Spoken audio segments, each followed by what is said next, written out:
Good morning, everyone. Bonjour. Bonjour à tous. My name is Leslie Church, and I am the Parliamentary Secretary to the Secretaries of State for Labour, Seniors, Children and Youth, and to the Minister of Jobs and Families, Persons with Disabilities. Perhaps most importantly this morning, I'm the Member of Parliament for Toronto St. Paul's, a riding that is home to a vibrant Jewish community here in Toronto and some of Canada's, and in fact North America's, largest and oldest synagogues. Je m'appelle Leslie Church et je suis secrétaire parlementaire des secrétaires d'État pour le travail, pour l'enfance et de la jeunesse, et pour les aînés et secrétaire parlementaire de la ministre de l'Emploi et des Familles, personnes en situation de handicap. Mais plus important pour aujourd'hui, je pense, je suis la députée de Toronto St. Paul's.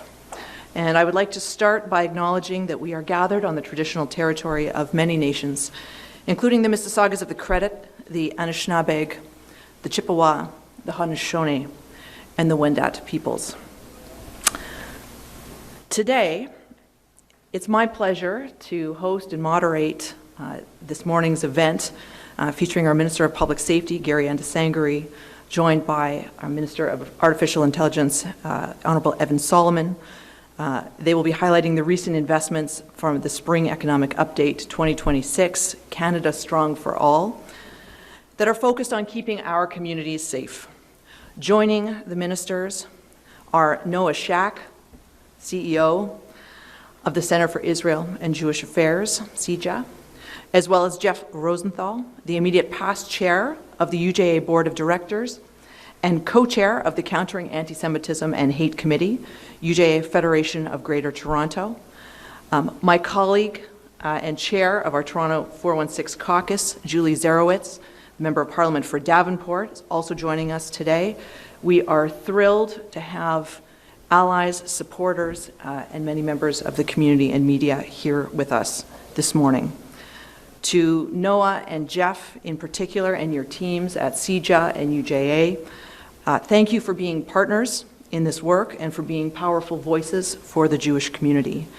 I can say that as a Member of Parliament for Toronto St. Paul's, I have seen firsthand the impact, the fear that comes with rising anti-Semitism here in Toronto, across Canada, and across the world. Threats, vandalism, gunfire, these are intolerable criminal acts of hate that touch every Canadian's right to live in peace and security. Doing everything that we can to combat and prevent these crimes, to ensure that our communities and the places where communities gather are safe, is why we are all here today. To give you a sense of how the event this morning is going to unfold, we're actually going to begin with Julie Zarowitz to deliver remarks, followed by Minister Solomon and Anandasangaree, and then Mr. Shack and Mr. Rosenthal, after which we will have a time for a brief question and answer session with the media. So to begin, let me invite my colleague, MP Julie Zarowitz, Member of Parliament for Davenport, to the microphone.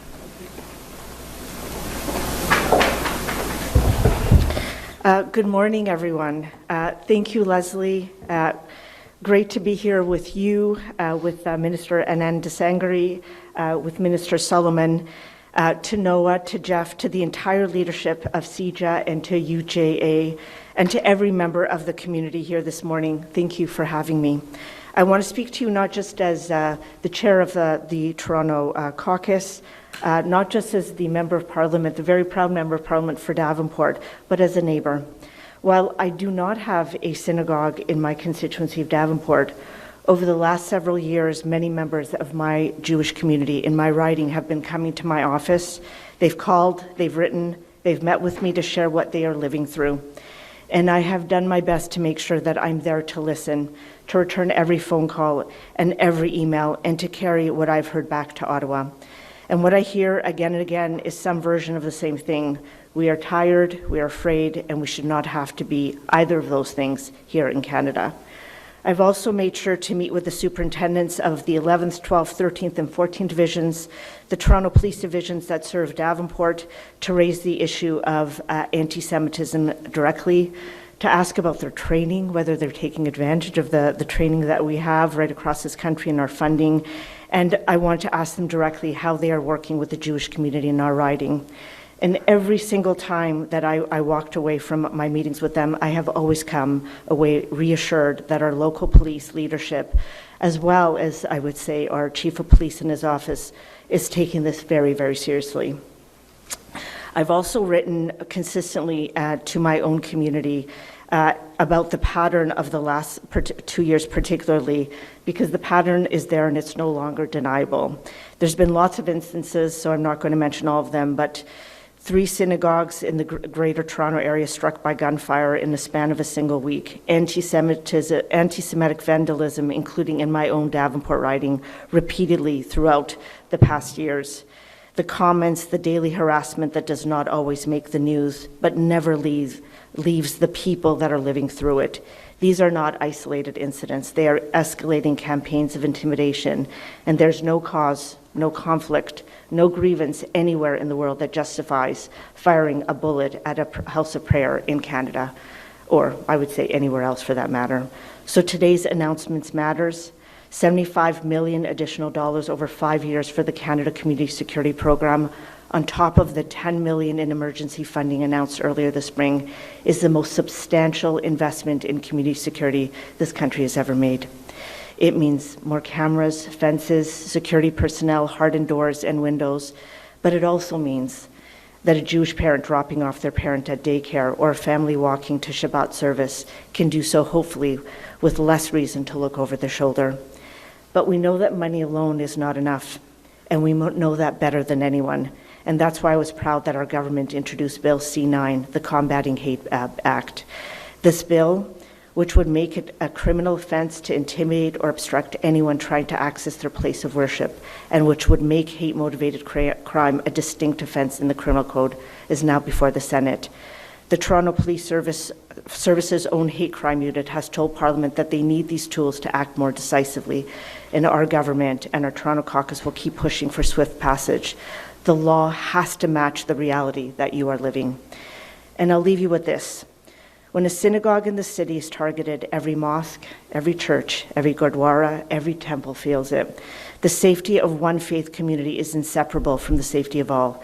This moment demands a response from every Canadian, not only from those directly affected.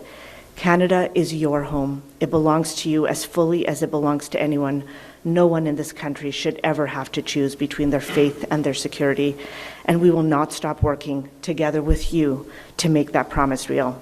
Thank you. Toda Rabba. Thank you.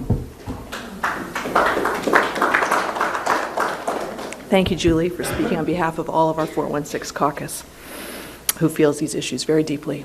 And now I'd like to turn to Minister Evan Solomon, the MP for Toronto Centre and our Minister of Artificial Intelligence. Thank you. Thanks, Leslie, Julie.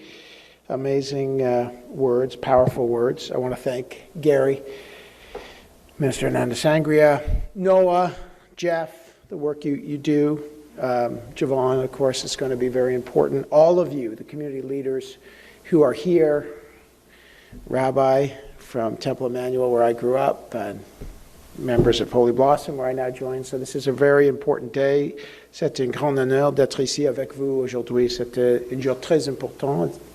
I will just say this place, being here, means something to me, not just as a minister, not just as a MP from Toronto, but I grew up here. I went to school at Beth Tzedek Jewish Day School. I was a counselor at Camp Shalom. I know about the threats that kids face at camps, Jewish camps. My kids, born here, raised in Ottawa, bar and bat mitzvah. They know what it's like to have guards around their synagogues when they go to religious services, whether it's Shabbat or Yom Kippur. They know the experience. My family knows. I have family in Israel. I have family across the country, and many friends, Jewish and non-Jewish, who have experienced the fear and the poignancy of what's going on. And I will say specifically, when I saw the 20 bullet holes in the front windows of Temple Emmanuel, where I was bar mitzvahed, and then confirmed.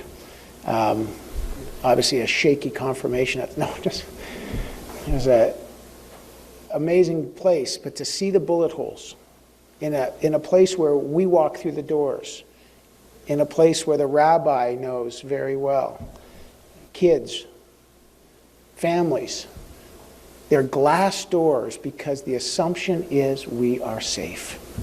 They are glass doors and open doors because the assumption is when you go to pray, you should feel safe. You should not feel targeted. You should not feel that the architecture of openness and faith is a vulnerability to your beliefs, and it is. And we know synagogues and camps and schools and community centers are spending an enormous amount of their budget, not on educating, not on community programming, not on the very things that they're supposed to do, bond community, build community, reach out to other communities, become the beacons like this center is to so many people, Jewish and non-Jewish alike. Instead, they're spending money on high security. They're spending money on worry. The board is not talking about languages to learn and songs to sing and camps to go to and programs to go, but security. This is not right, and it has to stop. And I think today's announcement matters because, as you saw in the spring economic update, our government listened to many conversations. And I will say on behalf of the Prime Minister, if I may, he listened. He's been very seized with this issue, personally very seized with this issue. He's met multiple times with groups, and he, to his core, believes that every community needs safety, and that the Jewish community specifically is being targeted. The stats don't lie, and that's why we have taken action by not only investing in communities, but to make sure that we're safe. We're human beings here, we're Canadians. And to make sure that we have a place to live and gather and worship and do it in confidence that it'll be safe. A strong Canada, and we talk about Canada strong, can't be Canada strong unless it's Canada safe. And this is Canada safe. So when we sat with leaders, Noah, families, security coordinators, we live it.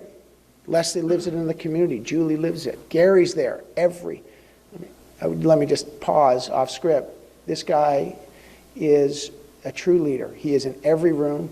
He listens to every leader. He shows up at every moment. He is totally committed to this, and his leadership has been an absolute inspiration to the community. We could not have a better public safety minister, someone who's more available, open, and active on this. The guy texts me more than my wife. It's fantastic. But he is seized with the issue that we have to gather to worship and celebrate without worry. And look, this is a fundamental right. It's enshrined in Section 2 of our charter, and we're the party of the charter, and we are going to protect that. Chaque communauté mérite de se sentir en sécurité, car c'est un droit fondamental de pouvoir pratiquer sa religion. That's why, as Julie said, we tabled C9. That's why the Combating Hate is a major piece of legislation, and we hope it will pass very soon in the Senate. This is significant, and this is outside of what we're doing today. What governments do more than anything is pass legislation to make sure that our citizens are safe. And I urge you in your communities, because these things take time to appreciate what they are and what they do, what the Combating Hate legislation really does for community centers, for synagogues, for places of worship, not in the Jewish community, but as Julie says, every community feels it when one community is attacked. This period of time, the stats are that the Jewish community is under threat. We've seen, I was in a mosque in Quebec City where they were shot, and I met the two members who still have bullets in them. There is no community should feel threat, but precisely because of the horrific situation for the Jewish community now, please look at the Combating Hate legislation, because it was a genuine response to this. So today's announcement of the our community security program, we wish we didn't have to do it. Let's be candid. This is a regretful moment in our country's history, but a necessary moment to help communities access the tools for protection, the security equipment, the emergency planning, the training, and the support for safer community spaces. And alongside C9, as we work with police, this will create a safer environment.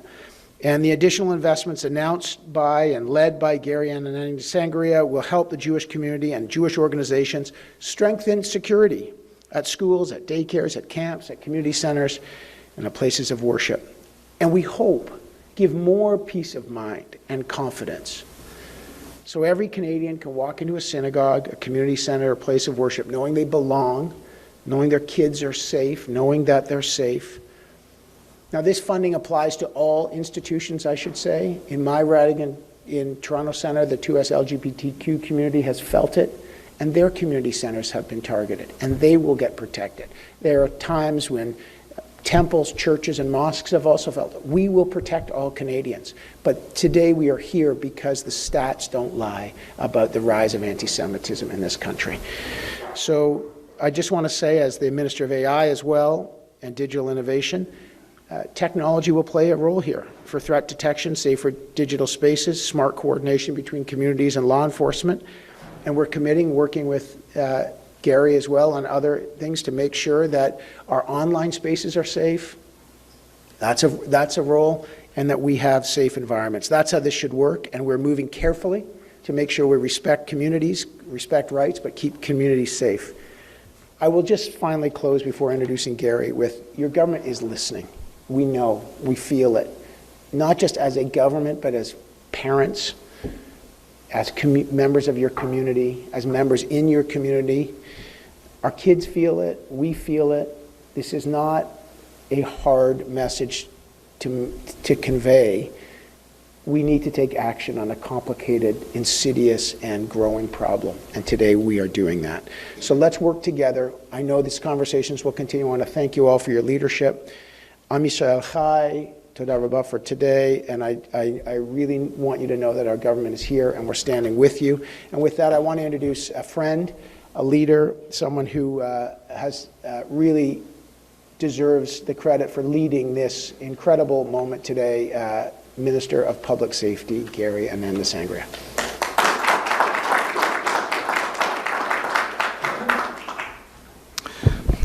Good morning. I'm going to say friends because I feel like over the last year I've been able to develop many friends within this community, and of course I have many long-standing friends as well.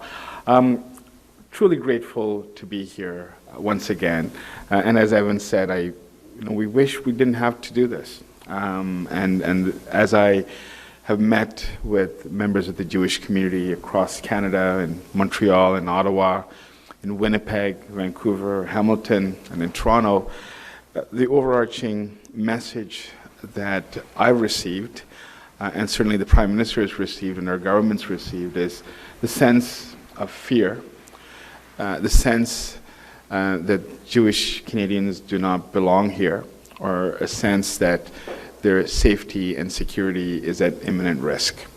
And it's deeply troubling because Canada is home to the most diverse set of people ever to have gathered in one country. And my story, like many, started in 1983 when my family came here as refugees seeking safety and security. And whether you came this generation or 5 generations before, the underlying fact of why we're here and why Canada is such a beautiful country is grounded on our sense of safety and security. So I just want to acknowledge the deep sense of insecurity that's faced, but also to reaffirm, as Evan did, that we're here, we've listened to you, we continue to listen to you, and we will continue to listen to ensure that every single person in Canada, particularly members of the Jewish community, have a sense of belonging and a sense of safety.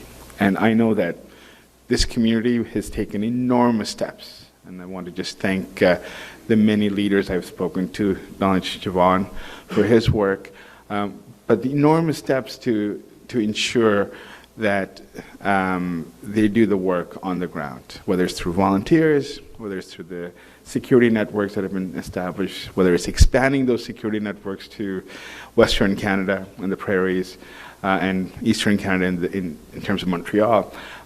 You have done the work, and deeply grateful, especially Noah and Jeff, for what you've done and your teams. So with that, let me just acknowledge my colleagues. Thank you, Evan, for your leadership. Thank you for, I know you would probably much rather talk about AI than talk about security, or AI security rather, just because I think as someone from the community, you know firsthand the impact when you walk into your synagogue and you see bullets.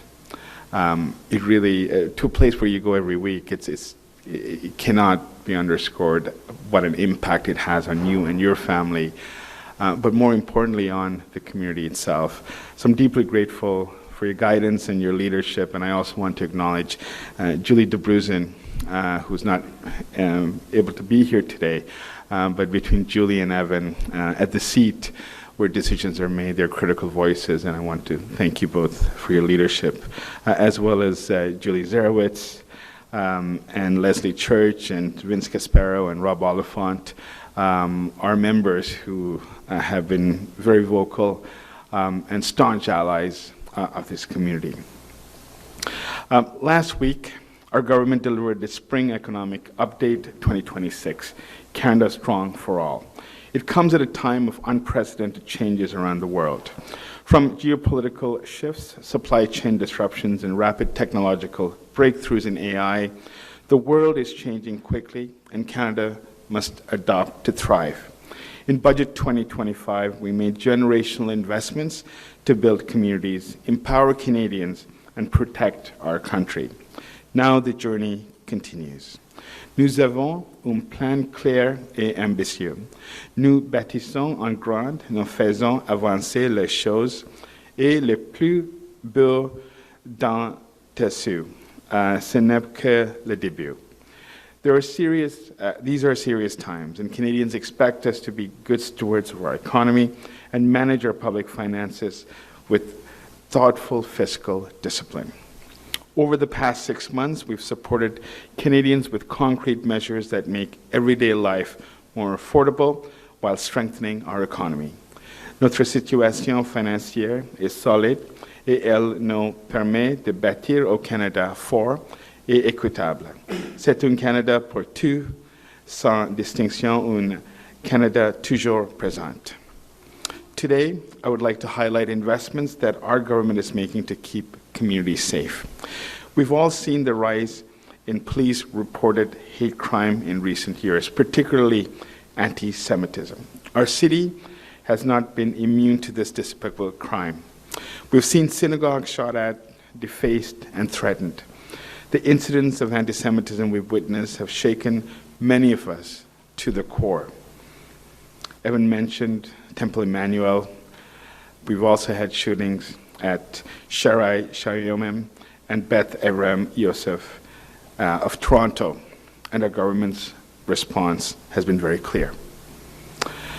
Unfortunately, there have been incidents of other forms of hate, including hate against the 2S LGBT communities and other minority communities across Canada.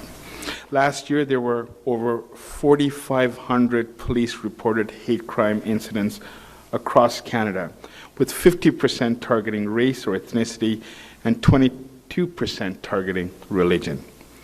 Those statistics tell us that the Jewish community is at the center of these challenges and this hate. That is why the Spring Economic Update 2026 proposes to provide $75 million over 5 years, starting in 26-27, to Public Safety Canada for the CCSP. The CCSP provides time-limited funding for communities at risk of hate-motivated incidents to enhance their security measures. This includes places of worship, schools, community centers, and other institutions. We've also listened to communities who are looking for this program to be easier to access and more flexible. And I've certainly heard my share of frustrations from this community as I met with them across Canada. Public safety will simplify the process to apply this to the CCSP and offer greater flexibility for security coverage to organizations seeking financial support. Revised program parameters and updated application requirements will help make the process faster and easier, and as I've indicated, we will have strict timelines for which the applications must be assessed. We're also expanding the range of products that are covered by the program to include such as mechanical bollards and biometric cameras, as well as ensuring that security guards are also part of this program.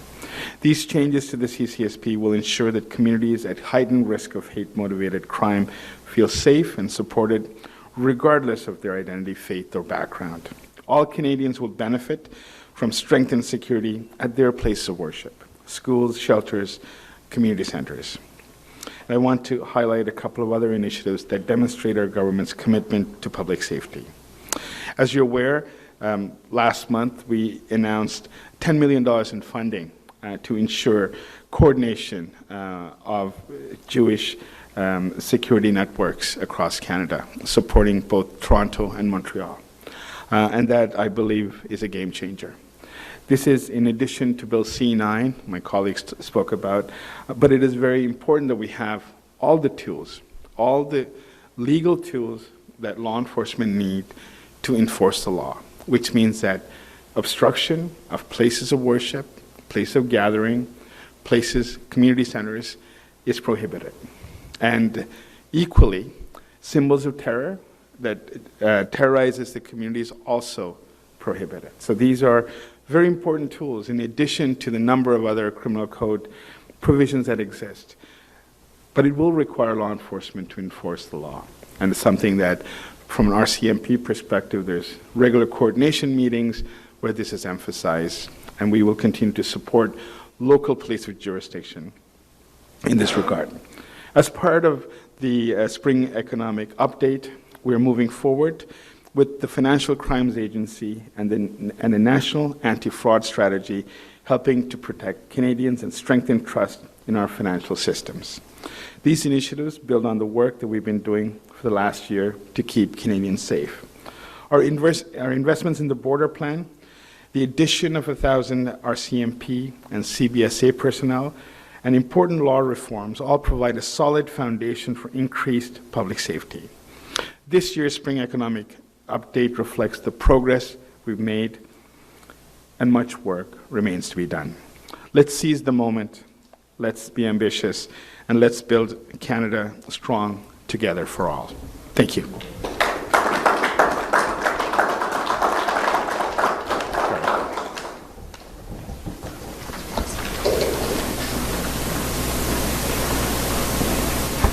Thank you, Minister Anandasangaree. Thank you, Minister Solomon, both for speaking about what we're up against, the normalization of hate online and offline, and the work that we're doing across government to combat this. It's my pleasure to welcome a great friend, Noah Shack, the CEO of the Center for Israel and Jewish Affairs, to the podium. Noah. Thank you, Leslie, and thank you, Evan, Julie, and Minister Anandasangaree, for your friendship and for all of the hard work that's gone into getting to this point and all the hard work to come that we will continue to do together to make our community and all Canadians safe. And thank you to everyone who's taken time out of your busy days to be here today, many of whom participated in these long conversations with government and in community to bring us to this point of announcement. We're here at the Jewish Community Campus, the heart of Jewish life here in Toronto. This is more than a building. This community center is where children learn, where families gather, where seniors celebrate, volunteers serve, and people find belonging. It is part of the ordinary, vibrant life that the CCSP is meant to help and safeguard. As has been mentioned, I wish we were gathered under other circumstances, that we didn't need this type of announcement or program. I grew up believing that Canada was a place where all people could live freely, openly, and safely, regardless of who they are. For Jewish Canadians, that feels less certain today. Over the past several months, Jewish-owned businesses have been vandalized, synagogues have been shot and threatened, schools and community centers have faced bomb threats, people have been harassed, intimidated, and assaulted simply for being Jewish. Families are asking questions that no one should ever have to ask in this country. Is it safe to send my child to school? Is it safe to go to synagogue? Is it safe to be visibly Jewish in public? And underneath those daily worries is a deeper fear. Will the kind of deadly attack that we have seen directed against Jewish communities in other democracies happen here?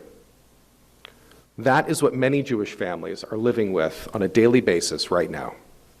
And Canadian security officials have made it clear that the threat to our community is serious and urgent, and that should concern every Canadian.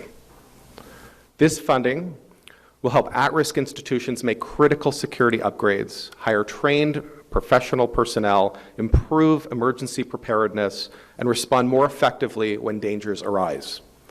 It protects children in daycare, students in classrooms, families at prayer, staff at work, seniors in care, people gathering in places just like this one.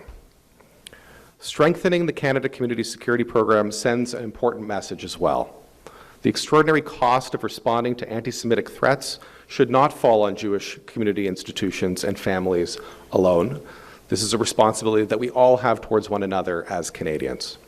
No synagogue, school, daycare, JCC, camp, seniors residence should be left without the resources that it needs to be able to keep people inside safe. Minister Anandasangaree, thank you for listening so directly and intently to our community, not just here in Toronto, but all across the country, in communities large and small.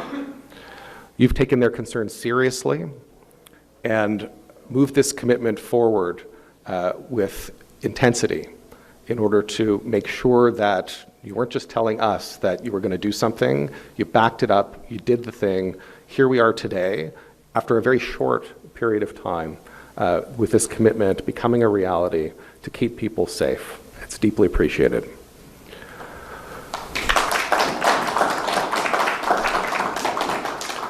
Jewish Canadians and allies across the country wrote, called, met, organized, and spoke with clarity.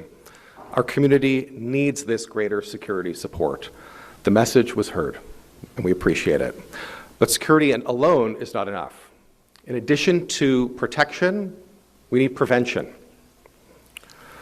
The first task is to protect people. The next is to deal with the forces that are driving these threats in the first place. That means confronting radicalization, foreign interference, the promotion of terrorism, the intimidation of Jewish Canadians that we're facing in the streets, at schools, on university campuses, in public spaces, in the workplace. It also means enforcing the law consistently, as the minister mentioned, to ensure that those who use violence, threats, intimidation, and hate are held accountable. We look forward to working together with governments at every level to ensure that this comes to fruition. Today, we mark a very important step forward in this fight. And I want to close with a message to Canadians all across the country. The extremists targeting Jews are attacking the very freedoms that allow all of us to live openly and safely in this country. They are attacking our Canadian way of life. This is not only a Jewish concern, it is a Canadian one. Our Canadian way of life is worth defending, and today is a meaningful step forward in that effort. Thank you.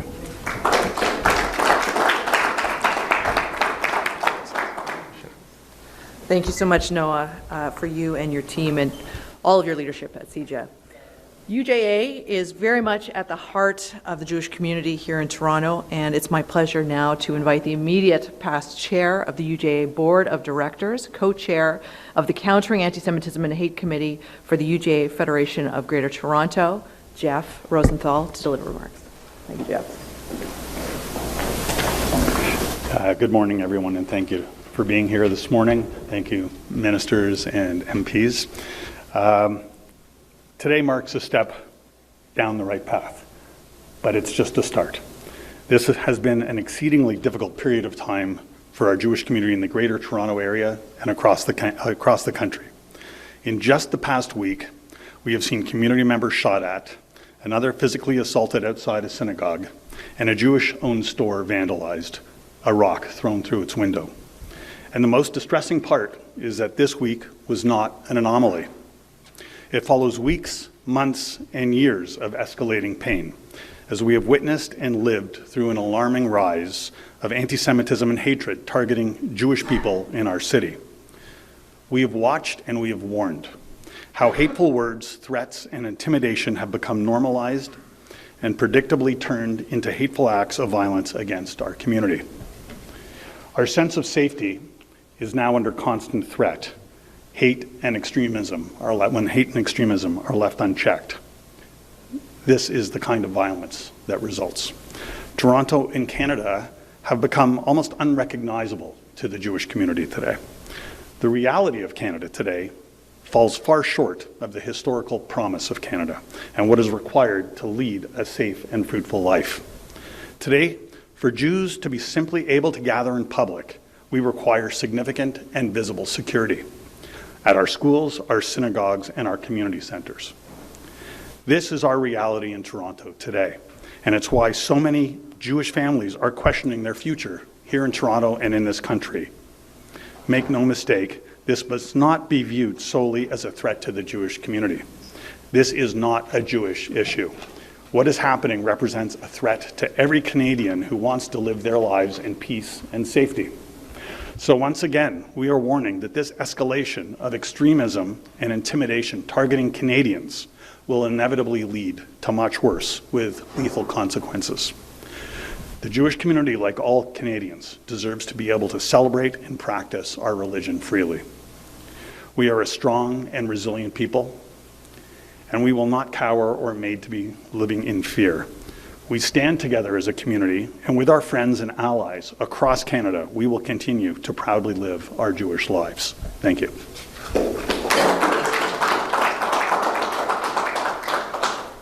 Thank you, Jeff, for closing us with that powerful experience and call to action. Ladies and gentlemen, it's now my pleasure to invite Simon Lafortune, the Deputy Director of Communications and Press Secretary to the Minister of Public Safety, to moderate the question and answer portion of today's announcement. Simon, over to you.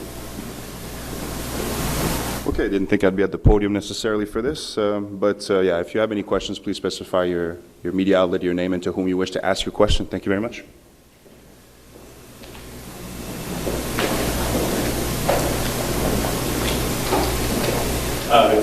Question for the Minister. Sure. Hi, I'm Spencer with CBC News. Just a quick question. This morning, the Federal Privacy Commissioner is releasing a report on ChatGPT. What is the state of the conversation around regulating the tech giant? Thank you. Yeah, we won't presuppose what the report that the Privacy Commissioner, an independent Office of Parliament, will do. I look forward to reading through that. This is an investigation that goes back a number of years with OpenAI. I will say on our end, we will look at that. We are looking closely at regulating social media, AI chatbots. We are looking closely with my colleague Mark Miller on those things. I also have the AI Safety Institute working with OpenAI right now, examining their procedures and both their technical and their human threat escalation thresholds, so we can have a better look at that. And all options are on the table in terms of action, but we are looking very closely at action taken to keep Canadians safe. That's our number one job. That's why we're here today, keeping Canadians safe online and making sure that AI is a positive for the country, but mitigating the dangers and making sure that Canadians are safe is a top priority. But we look forward to getting the Privacy Commissioner's report later today. Thanks. Next question and follow-up. Hi, Jonathan Rothman with Canadian Jewish News. This is a question about the distribution of the funding, so to the Minister of Public Safety and any officials, if you have a response as well. You would specified that we know that there had been an issue in the past with hiring security guards or off-duty police officers, that expense needed to be made available in the last announcement, and that you just announced that will be part. Can you break down a little bit more about whether that will be time limited as it had been in the past? For example, high holiday services, it was an eligible expense. Later on, it wasn't. Now that's changed. Can you just break down if that's going to be time limited, how hiring security personnel is going to be dealt with? And the second question was about whether we know about the breakdowns with, for example, you said the Jewish security networks in Toronto and Montreal. So if you know the breakdown of the funding at this time, or how it's working with having those networks manage those applications.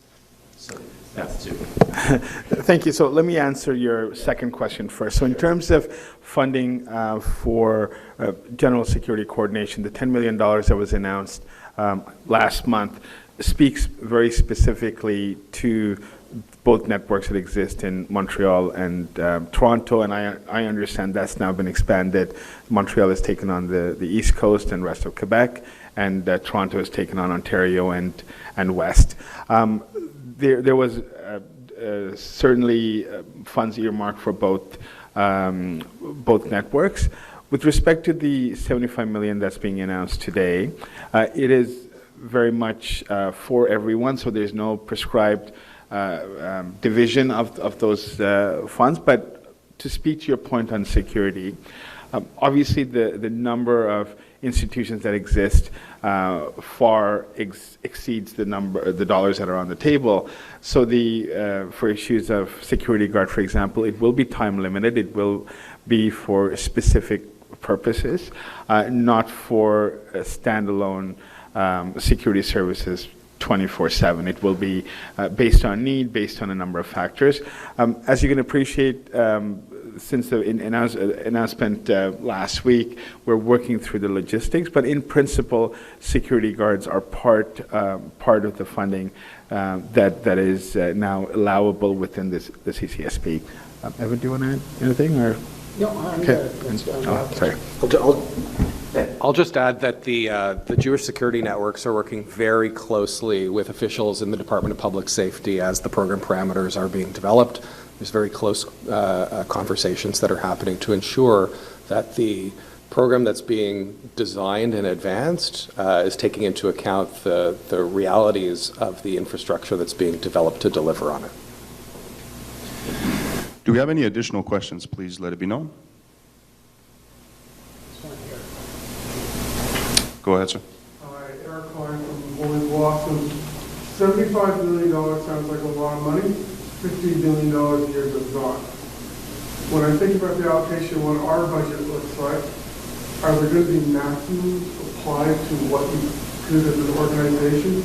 So the same thing, can we have to repeat, apply year in and year out? And one thing you need to take into account is a lot of the organizations you're dealing with have limited administration capability, and the effort that's required to apply for these things is daunting for some of our staff and takes away from our other work. So just a couple of questions. Do you want to address the first? So in terms of the way that the funding is structured, it's front-loaded. So in the next year, there's, I believe, $35 million that's available to flow into community with the addition of that $10 million on top of it. So it's a very substantial immediate investment into community security. There are also programs that are being developed to ensure that every single institution, a daycare, a synagogue, a school, doesn't have to become a security expert and a grant writing expert to government. They can focus on what they do best and what they should be doing for community, and that our security agencies will be empowered to help facilitate the funds flowing and the resources getting where they need to be to ensure that the right protections are put in place. All right. Thank you very much, everyone. This concludes today's press conference. Thank you. Thank you. Thanks, Noah. Thank you.